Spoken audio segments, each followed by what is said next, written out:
guys, selamat datang di segmen Bibi Tara, bincang-bincang seputar anime.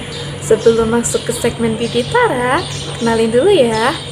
Kenalin, aku Febri dari kelas 12 Engels. Jadi pada episode kali ini aku bakal bahas tentang anime Blue Exorcist. Maaf ya kalau misalkan bahasa Inggrisku kurang baik, maafkan. Oke guys, siapa yang di sini nggak tahu tentang anime Blue Exorcist? Kalau nggak tahu, ketik 1 di kolom komentar. Jadi, Blue Exorcist merupakan anime adaptasi dari manga Ao no Exorcist yang ditulis dan diilustrasikan oleh Kazue Kato. Nah, anime ini rilis pada tahun 2011 yang lalu. Anime ini tuh merupakan anime shonen ya guys. Jadi buat kalian para penggemar anime shonen bisa nih dicoba nonton Blue Exorcist. Oke, mulai ya. Secara singkatnya Blue Exorcist ini gimana ya? Kayak perjuangan seorang remaja untuk membalaskan dendam dan menyelamatkan dunia manusia dari para iblis. Gitulah. Itu secara singkatnya ya guys. Tapi kalian tahu nggak sih, walaupun ini tuh ceritanya tentang pembalasan dendam, tapi dalam anime ini tuh memiliki banyak pesan moral baik yang bisa diambil loh. Contohnya apa tuh? Nah, gini guys. Contohnya tuh kita bisa mengambil pesan moral kayak terdapat pesan moral penerimaan diri. Kemudian juga ada tentang perjuangan, pengorbanan, arti dari persahabatan, keluarga. Terus habis itu ada gotong royong dan saling percaya dan banyak yang lain dah, banyak lagi. Pokoknya tuh tergantung orang yang bisa mengambil pesan moralnya ya. Menurutku tuh kayak jadi sinopsisnya itu gini. Ada seorang remaja bernama Okumura Rin. Nah, Okumura Rin ini mempunyai tubuh yang kuat guys. Jadi tubuhnya tuh kayak bukan manusia pada umumnya, dan itu pun sejak dia kecil gitu. Okumura Rin ini mempunyai saudara namanya Okumura Yukio. Nah, walaupun mereka kembar guys, ya BTW Okumura Rin ini kakaknya, Okumura Yukio ini adiknya gitu ya guys. Nah, walaupun mereka kembar ini, tapi mereka tuh gak kayak apa ya, kayak cermin. Okumura Rin ini tuh memiliki tubuh kuat gitu kan, stamina tuh melebihi manusia pada umumnya gitu. Jadi tuh Okumura Rin ini tuh banyak yang hindarin gitu guys. Sedangkan Okumura Yukio ini mempunyai tubuh yang sangat lemah. Dia tuh juga sering sakit-sakitan gitulah. Nah, walaupun begitu, si Okumura Rin ini punya dia tuh tidak pandai dalam belajar, sedangkan adiknya itu tuh sangat pandai dalam belajar kayak gitu.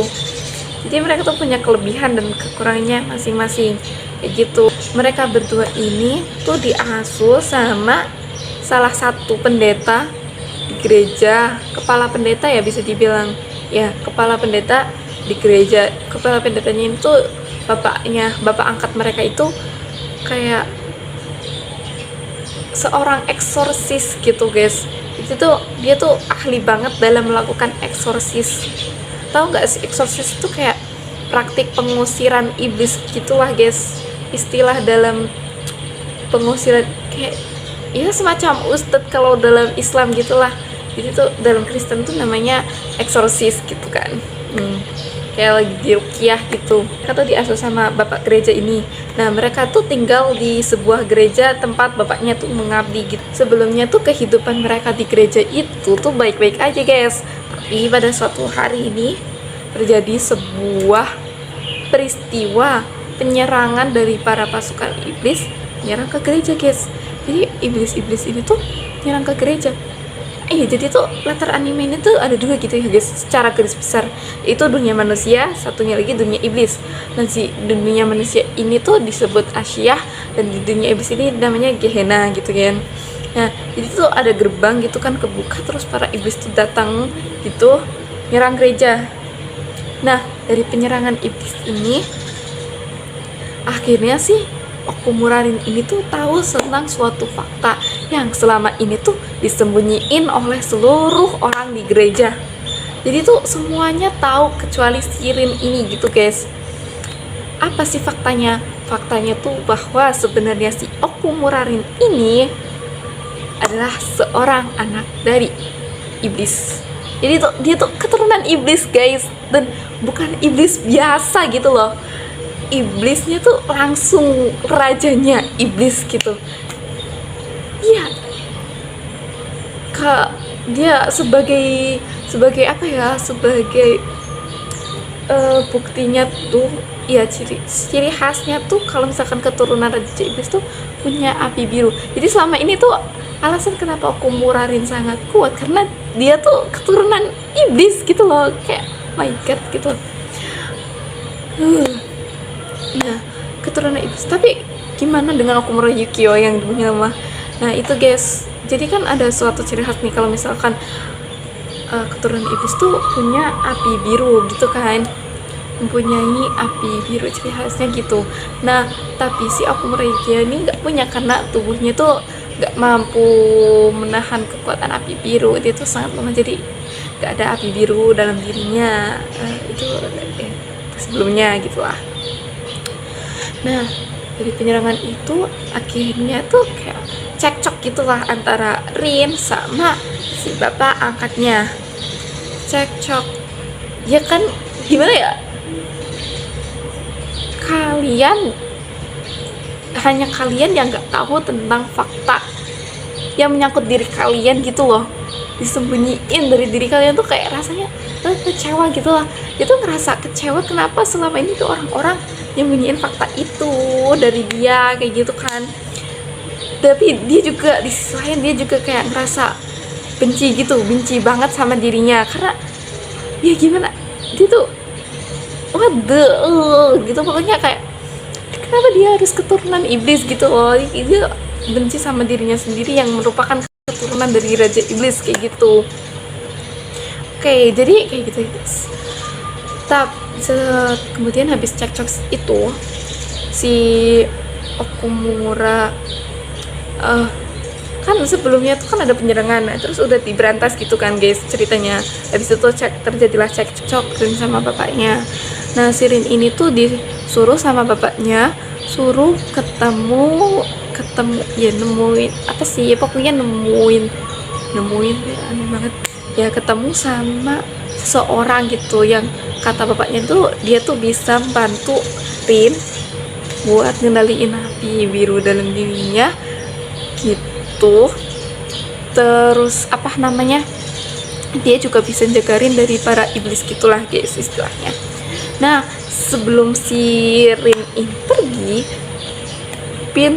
pintu gerbang antara Gehenna sama si Asyah ini tuh kayak kebuka lagi gitu loh. Kebuka dalam gereja yang gitulah apanya, berlangsung berdatangan pasukan iblis. Dan itu bukan cuma pasukannya, iblisnya datang, raja iblisnya datang langsung ke situ. Raja iblisnya tuh datang, kemudian kayak merasuk ke tubuh bapaknya karena pas waktu itu iman bapaknya kan lagi lemah-lemahnya habis cekcok sama si Rin gitu kan. Nah jadi si raja iblis itu mau mengambil si Rin buat dibawa ke Gehenna, mau dijadiin penerusnya Gehenna gitulah istilahnya tuh kayak gitu. Nah si bapak angkatnya itu demi melindungi Rin ini akhirnya tuh beliau ini mengorbankan dirinya, dan tewas mengenaskan di depan mata Rin. Ya dengan itu jadinya Rin nggak bisa dibawa pergi sih, tapi tewas guys, kayak oh my god, itu beneran sedih banget sih. Oke lanjut. Nah kayak setelah itu kan besoknya tuh pemakamannya si bapak angkatnya Rin ini toh, pendetanya. Nah habis itu ternyata nih guys, orang yang diceritain sama bapaknya itu ada di pemakaman juga, dan ternyata identitas orang tersebut itu merupakan kepala sekolah dari sebuah akademi bernama Akademi Salib Kebajikan gitu. Nah si akademi ini tuh bukan cuman ngajarin kayak ilmu pengetahuan umum kayak IPA apa kayak gitu, itu bukan guys, tapi juga ada pelajaran tentang eksorsis bagi yang berminat gitu. Nah akhirnya jadi kan tadi udah bilang Rin tuh agak kurang pandai dalam belajar kan, jadi itu sebelumnya tuh dia udah memutuskan untuk tidak melanjutkan sekolah SMA gitu guys. Nah tapi karena bapaknya mati, terus ternyata orang itu merupakan akademi sekolah gitu kan, orang yang diceritain bapaknya itu, untuk balas dendam akhirnya Rin masuk ke akademi itu. Dia belajar tentang eksorsisme gitu, itu pengen jadi eksorsis yang hebat buat balas dendam kepada bapak kandungnya sendiri, yaitu Raja Iblis gitu guys. Karena bapak kandungnya ini telah membunuh bapak angkat yang selama ini tuh udah besarin dia, udah nyayangin dia, benar-benar setulus itu guys. Jadi dia tuh marah besar gitulah istilahnya gitu. Itu tuh latar belakang Rin masuk ke Akademi Salib Kebajikan gitu. Sinopsis udah selesai. Tahu nggak sih,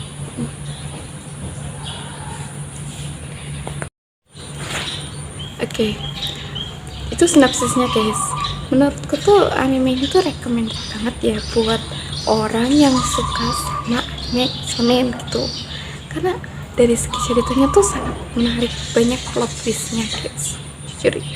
Nah kemudian tuh dari grafiknya tuh bagus banget, efek-efek saat pertarungan itu bagus guys. Walaupun anime itu rilis pada tahun 2011 tapi nggak pecah-pecah gitu loh guys, dan kayak apa ya namanya, nggak patah-patah juga gitu lah. Grafik desainnya tuh juga bagus, desain grafisnya, desain karakternya itu bagus, pewarnaannya, penggambarannya. Selain itu tuh malah anime ini tuh kayak mempermainkan emosi para penonton gitu, kayak kita ikut terbawa dalam suasana pertarungannya. Pokoknya kalian tuh harus nonton anime ini. Anime ini tuh sekarang punya berapa ya, punya 3 season atau 4 gitu, tapi sayang banget guys, di Best Station itu season ketiganya premium ya. Buat kalian yang punya duit bisa lah beli premium. Oke, lanjut. Tapi guys, perlu kalian ketahui ya, setiap ada suatu kelebihan di situ pasti ada suatu kekurangan yang melengkapinya. Jadi kayak mau sebagus apapun sebuah karya tuh pasti memiliki celah di dalamnya.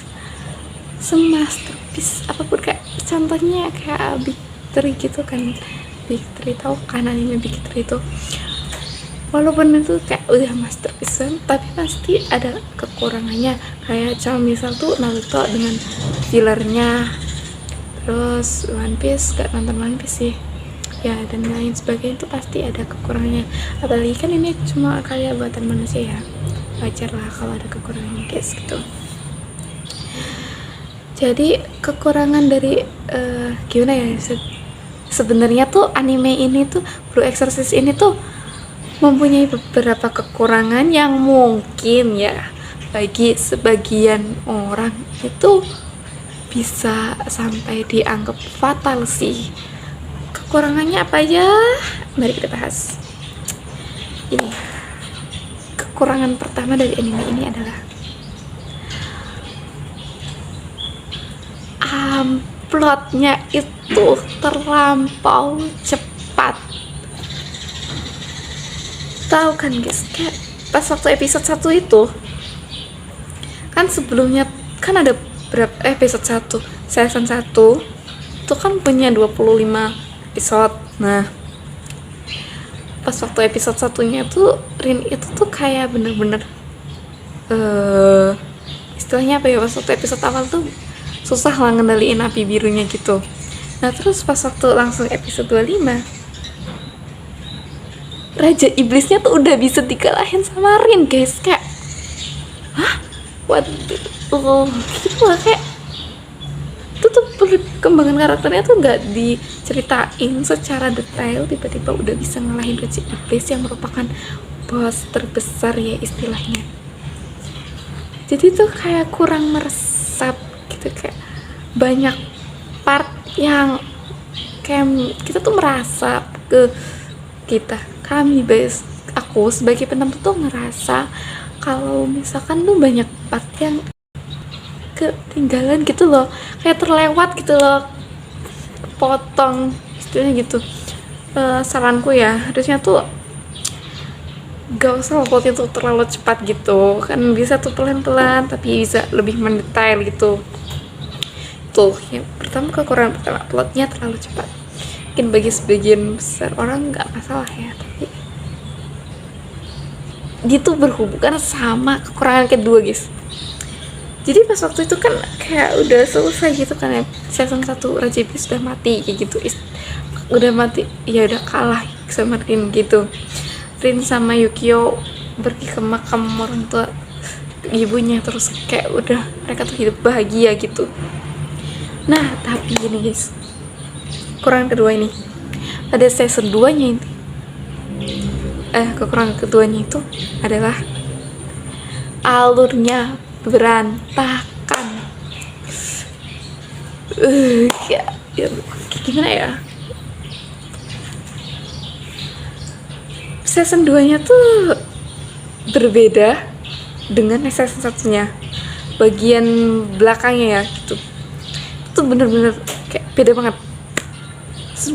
Pada season sebelumnya tuh kan Sirin itu tarung gitu kan, tarung sama salah satu iblis gitu. Nah dia tuh dalam keadaan sekarat, pedangnya itu mengalami kerusakan gitu. Kemudian dia dibawa ke sidang dari Ordo Seijuji. Ordo Seijuji ini tuh kayak petinggi, kayak dari Vatikan gitu, petinggi dari Akademi Salib Kebajikan gitu. Nah dia tuh disidang dalam keadaan tidak sadarkan diri, pedangnya rusak. Kemudian untuk itu teman-temannya ini tuh pada pergi ke Kyoto, karena ke Kyoto buat benerin pedangnya gitu. Karena jadi teman-temannya Sirin ini tuh pergi ke Kyoto bawa pedangnya buat dibenerin gitu.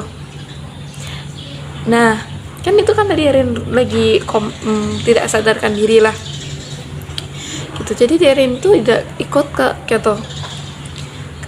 Kenapa teman-teman itu lebih mementingkan membenarkan pedangnya? Karena tuh pedangnya tuh terdapat kekuatannya Rin. Jadi tuh pedangnya tuh udah kayak jantungnya Rin gitu. Kalau misalkan pedangnya bermasalah, Rinnya juga ikut bermasalah kayak gitu guys. Nah terus pas waktu di tengah ada iblis yang menyerang gitu, itu waktu season 1-nya ya guys, dia nyerang, iblis nyerang, akhirnya teman-temannya datang, teman-temannya ngelempar pedang ke Rin. Rin sadar karena pedangnya tuh udah bener lagi, udah kembali kayak awal gitu. Terus Rin melawan lah para iblis gitu. Nah itu tuh pada season 1. Nah pada season 2 nya pas waktu di sidang, Rin ini tuh gak sedang dalam keadaan tidak sadarkan diri. Dia tuh dalam keadaan sadar, sidang dalam keadaan sadar. Kemudian setelah sidang selesai,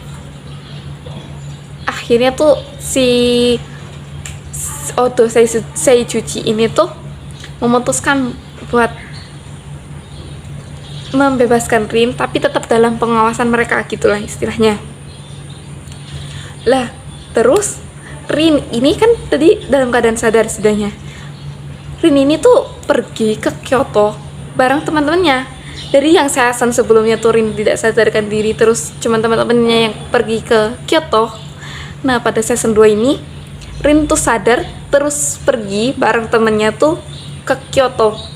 Dia juga mereka juga dapat tugas buat jadi relawan buat bantu di Kyoto, kayak ada semacam wabah gitulah di Kyoto, terus mereka tuh disuruh bantu gitu sebagai tugas mereka. Dan juga pas waktu persidangan itu tuh tidak ada serangan dari pasukan iblis gitu, dari para pasukan iblis. Itu kayak ini tuh beda banget guys, dari season sebelumnya ke season 2 tuh kayak beda banget. Tiba-tiba Rin sadar ikut ke Kyoto, kayak what the kayak apa sih ini gitu loh. Kok tiba-tiba jadi alurnya tuh kayak kerasa berantakan banget gitu loh. Terus apa ya namanya, gimana, kan tadi kan dibilang kalau misalkan plotnya tuh terlalu cepat. Nah, tapi pas waktu di season 2 itu kan lebih mencoba untuk didetailkan lagi. Tapi guys, menurutku itu cara mendetailkannya itu nggak terlalu oke ya guys ya, karena malah itu tuh membuat penontonnya tuh pada bingung gitu loh. Aku yang nonton kayak, hah, kok kayak gini, kayak gitu loh. Perasaan tadi tuh udah sampai akhir, kok tiba-tiba balik lagi ke awal kayak gitu loh.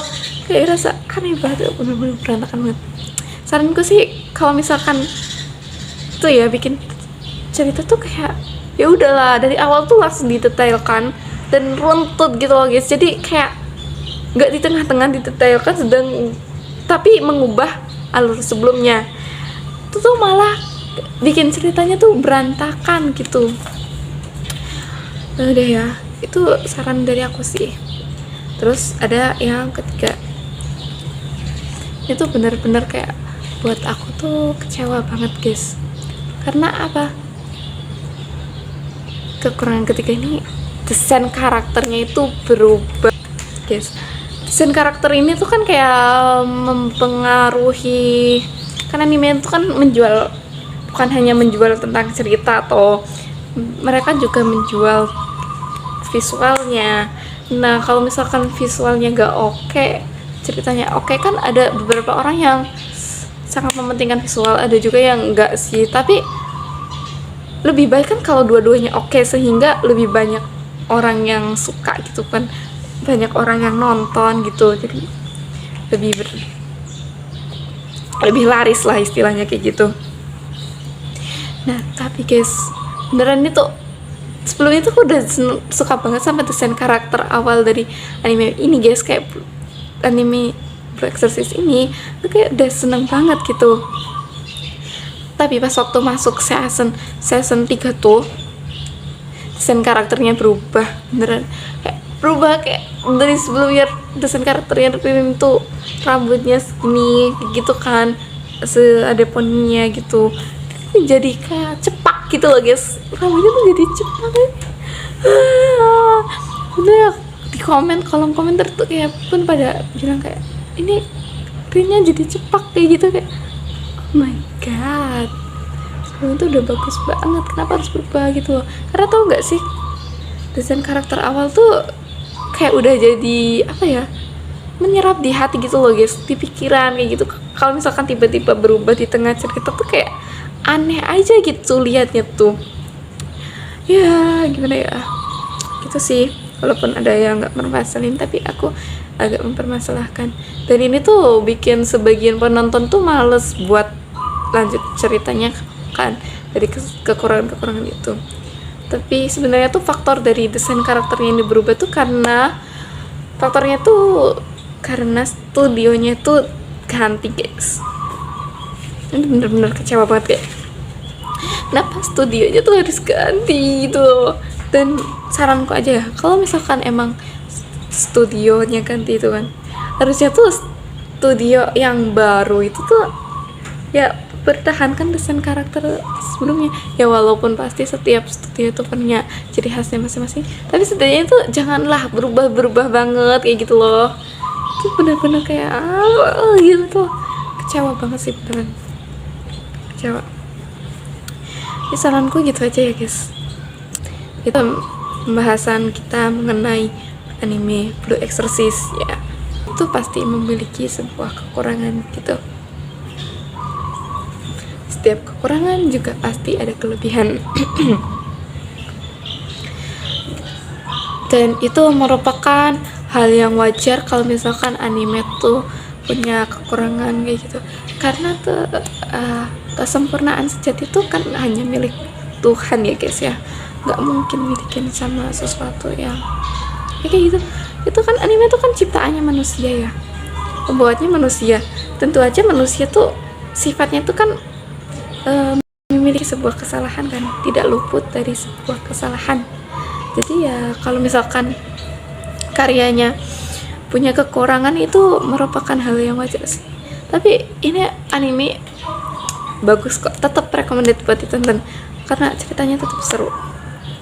Jadi buat kalian yang suka sama anime, yang belum nonton Blue Exorcist, bisa lah nonton. Bagi kalian yang udah nonton, ayo bagi pengalaman kalian di kolom komentar, gimana perasaan kalian pas waktu nonton anime itu gitu ya guys. Oke, ini sudah memasuki babak terakhir dari segmen kali ini, dari episode pertama kali itu. Bener-bener nantikan episode berikutnya dari segmen Bibi Tara. Aku Febri, pamit undur diri. Bye bye guys, sampai jumpa lagi di segmen di episode selanjutnya.